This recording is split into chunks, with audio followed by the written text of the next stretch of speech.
नमस्कार, चंडीगढ़ से आपका स्वागत है। मैं हूं भानुप्रिया। आइए सबसे पहले नजर डालते हैं कुछ अहम खबरों पर। प्रधानमंत्री ने किसानों से बातचीत आगे बढ़ाने की अपील। केंद्रीय कृषि मंत्री ने कहा कि सरकार किसानों के किसी भी मुद्दे पर खुले दिल से बातचीत के लिए है तैयार। देश में कोविड रोगियों की संख्या में लगातार आ रही है कमी। इस समय सक्रिय रोगियों की संख्या रह गई है करीब 3,63,000। और चंडीगढ़ के प्रशासक ने पब्लिक बाइक शेयरिंग सिस्टम की शुरुआत।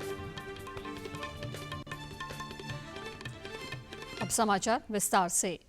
प्रधानमंत्री नरेंद्र मोदी ने किसानों से अपील की है कि वे केंद्रीय कृषि मंत्री नरेंद्र तोमर और वाणिज्य मंत्री पीयूष गोयल द्वारा बातचीत की अपील पर विचार करते हुए संवाद को आगे बढ़ाएं।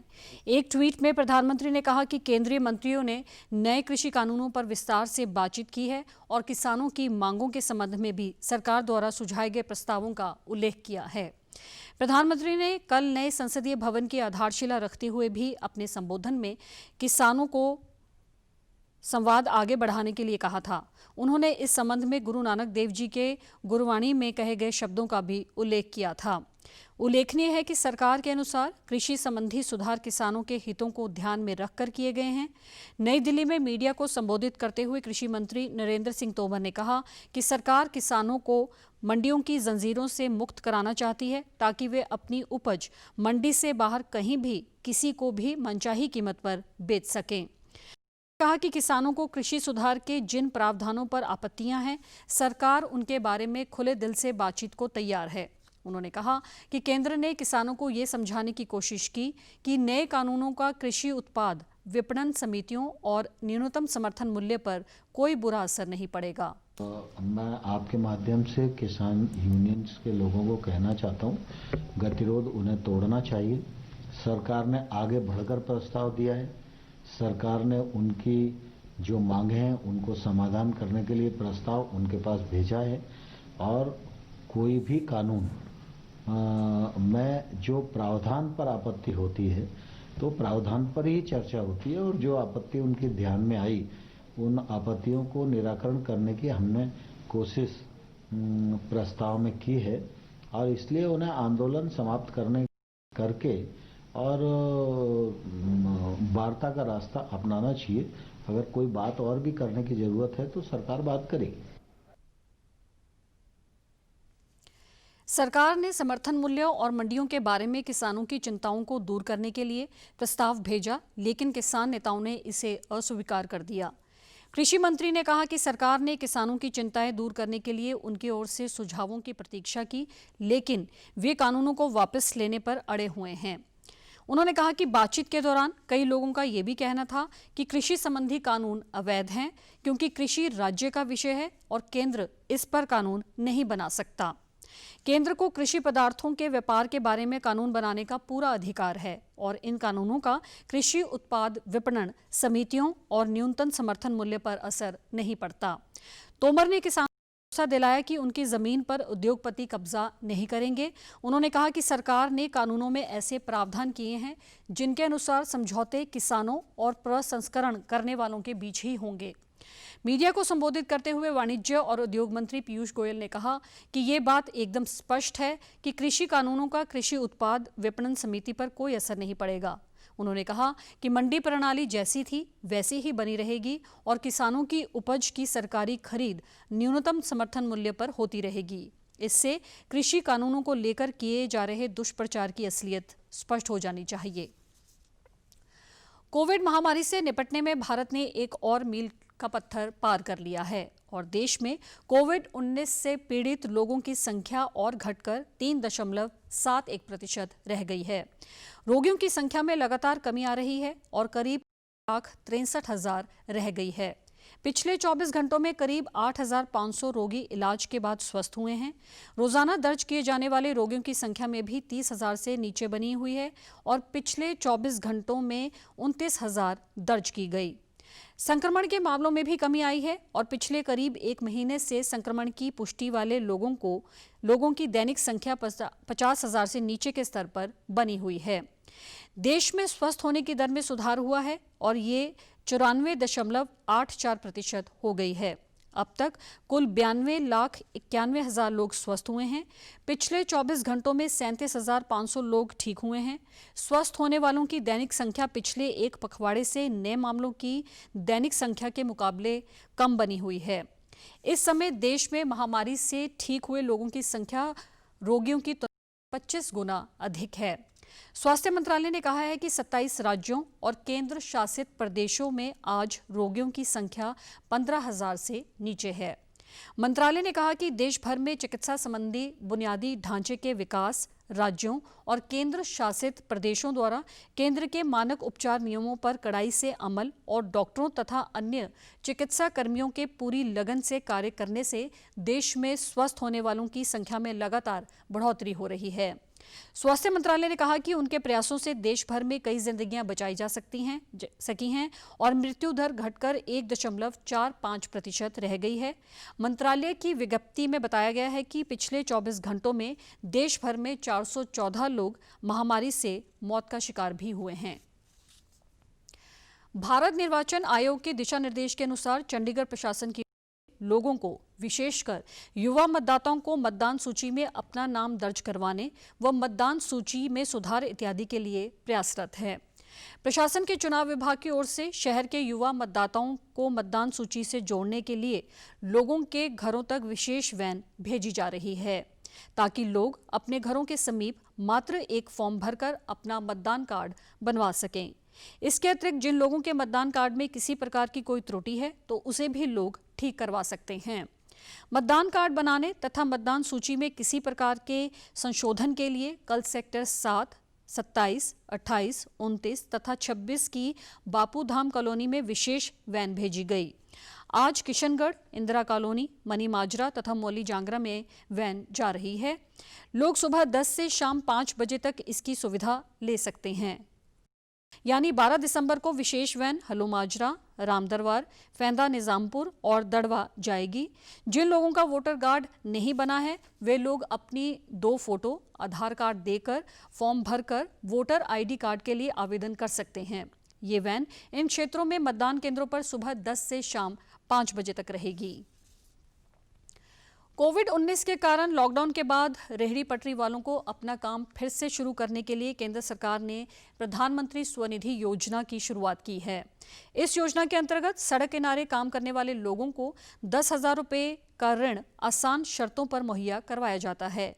इस योजना के अंतर्गत 2022 तक सरकार ने 50 लाख से अधिक रेहड़ी पटरी वालों को ऋण उपलब्ध करवाने का लक्ष्य रखा है। चंडीगढ़ में भी इस योजना के तहत ऋण प्राप्त करके बहुत से लोगों ने अपना काम शुरू किया है। फेयर का कार्य करने वाले राजेश कुमार ने डीडी न्यूज चंडीगढ़ को स्वनिधि योजना के तहत ऋण प्राप्त करके सफलता हासिल करने की कहानी बताई। टीम लगाई थी 10-10 हज़ार रुपये देने के लिए वेंडरों को, उन्होंने दिया है। हम उनका शुक्रगुजार हैं कि बुरे वक्त में काम आया उनका पैसा, जो कि बैंक के थ्रू मिल गया था। हम उन पैसे से अपना काम कर रहे हैं, थोड़ा बहुत सामान ले आके। इस वक्त में जो हमें 10-10 हज़ार का लोन दिया था वो हमें बहुत फ़ायदा हुआ, जो कि हम छोटा कारोबार कर रहे थे। स्वनिधि योजना के तहत ऋण का समय पर भुगतान करने वालों को ब्याज में सब्सिडी भी दी जाती है और वे पहला ऋण समय पर चुकाने के बाद अधिक ऋण के पात्र बन जाते हैं। चंडीगढ़ के सेक्टर 52 तथा 56 के फ्री फेब शेल्टर में रहने वाले लोगों के लिए चंडीगढ़ हाउसिंग बोर्ड की ओर से चौथा आखिरी ड्रॉ निकाला गया, जिसमें 487 फ्लैट्स के लिए ड्रॉ हुआ तथा जिन लोगों के नाम ड्रॉ में निकले हैं उन्हें मलोया के EWS फ्लैट दिए जाएंगे व 14 दिसंबर को फ्लैट का पोजेशन दिया जाएगा। केंद्र सरकार ने सस्ते किराए के मकान यानी अफोर्डेबल रेंटल हाउसिंग कम्प्लेक्स योजना के अंतर्गत चंडीगढ़ हाउसिंग बोर्ड की ओर से मलोया में मकान सस्ते किराए पर दिए जा रहे हैं। सारी प्रक्रिया पारदर्शी ड्रॉ के माध्यम से की गई। कल जिन लोगों के नाम ड्रॉ में निकले हैं उन्हें 14 दिसंबर को फ्लैट के पोजेशन के समय अपने वोटर कार्ड के साथ 4,000 रुपये की रसीद के साथ उपस्थित होना जरूरी है तथा इसके अतिरिक्त पति और पत्नी दोनों का मौजूद होना भी अनिवार्य है, क्योंकि अलॉटमेंट पत्र पर दोनों के हस्ताक्षर के बाद ही फ्लैट का पोजेशन दिया जाएगा। CHB के अनुसार जिन लोगों के नाम कल के ड्रॉ में निकले हैं उन्हें 16 दिसंबर को EWS फ्लैट में शिफ्ट किया जाएगा। फ्लैट का कब्जा देते समय अलॉटियों के पास असली अलॉटमेंट पत्र, पोजेशन रसीद, आधार कार्ड तथा वोटर कार्ड होना जरूरी है। चंडीगढ़ हाउसिंग बोर्ड की ओर से इस योजना के अंतर्गत अब तक 1703 लोगों को फ्लैट अलॉट किए जा चुके हैं। कोविड महामारी के कारण सभी सावधानियां लेते हुए थोड़े थोड़े लोगों को पोजेशन पत्र लेने के लिए बुलाया जा रहा है।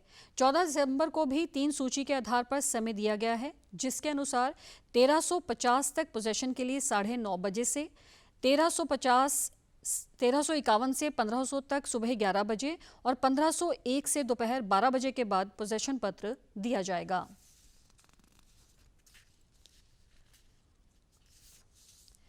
चंडीगढ़ में पब्लिक बाइक शेयरिंग सिस्टम की शुरुआत की गई है। प्रशासक वीपी सिंह बदनौर ने डॉकिंग स्टेशन से इसका शुभारंभ किया।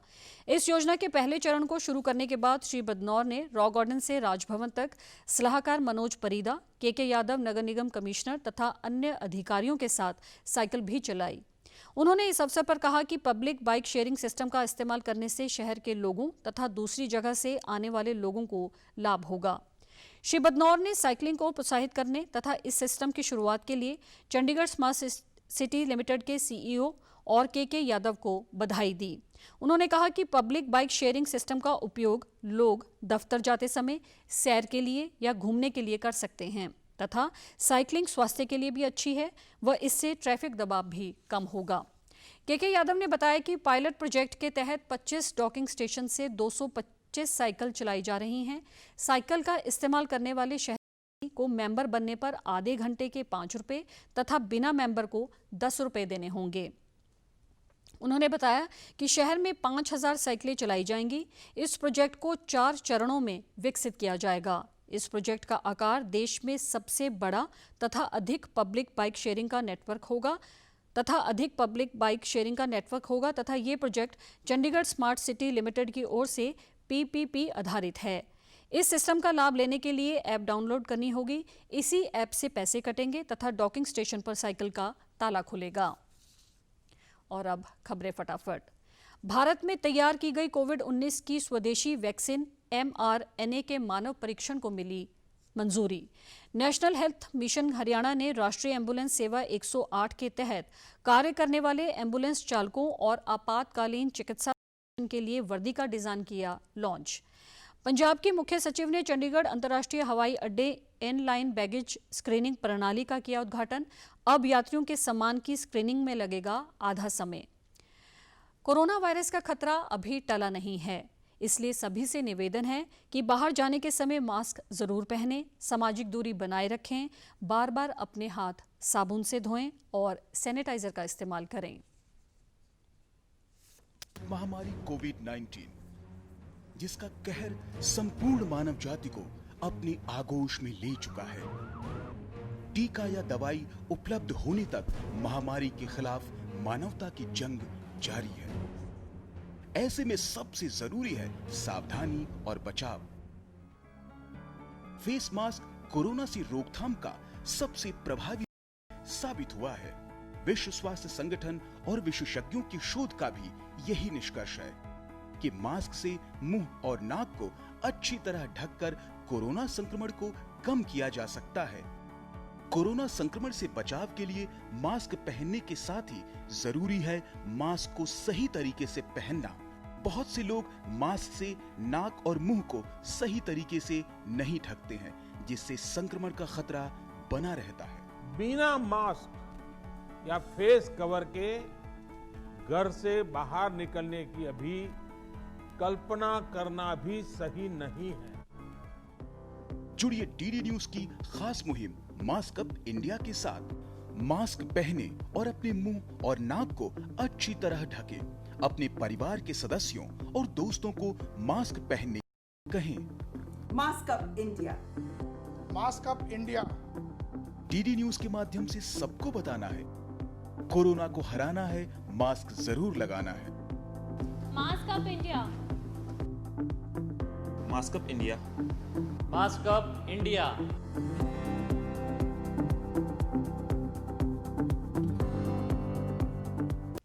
और आप अब हमारे समाचार YouTube channel DD news Chandigarh, Facebook DD news Chandigarh और Twitter handle DD news CHD पर भी देख सकते हैं। इसी के साथ चंडीगढ़ से समाचारों का सिलसिला समाप्त होता है। नमस्कार।